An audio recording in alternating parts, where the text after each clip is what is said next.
Hello, my name is Amina Huck, and this is a summary of the data from my community scan of Rochester, Minnesota.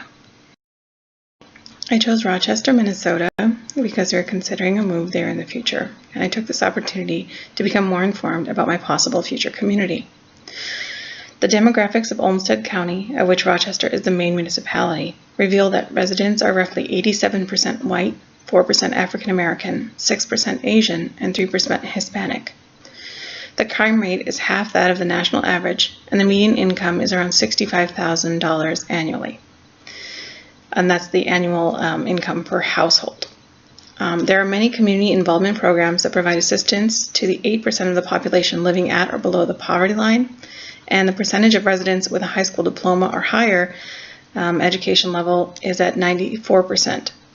This city is home to the Mayo Clinic, which sees patients from around the country, which I believe contributes to the higher level of education and higher than average annual salary. The statistics that I find somewhat interesting were that the Hispanic population is only 3% of the total population, which seems kind of low. But of course, I currently live in Phoenix, and so maybe that's why I feel like there's a disparity. So to further enhance my understanding, I found that although the Hispanic community is growing very rapidly in the state of Minnesota, only 5% of the overall population of the state identifies as Hispanic.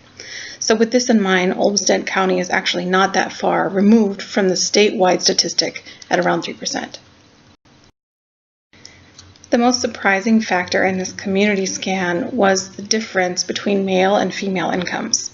And I knew there was an income gap. However, I have not actually seen it spelled out in annual salaries before.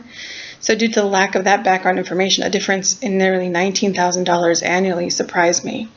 To give myself some perspective, I found that the national average income gap is around $11,000. And this gives me even more surprise at this income gap being even larger in this community. I think social enterprise could have a real impact in the community, or in any community for that matter, but especially for minorities. It's never easy to be on the outside of the culture of the majority, and that difficulty can be enhanced if there is a language barrier or if that minority is a particularly small percentage of the community. Empathizing with those 8% of the community who are struggling to make ends meet, truly understanding their needs that are not being met, and respecting them as community members who can make a difference and who can have an impact will improve their conditions and give them access to the tools necessary to accomplish their tasks. Understanding the bare bones of a community helps give insight into the needs of that community, which is the first step in realizing a solution to shortcomings. Particularly women in this community seem to be marginalized, which can be very difficult for households that are led by single female income earners.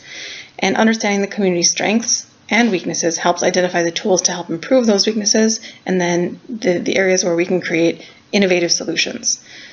So overall, the community scan is a really great first step in getting to know a community.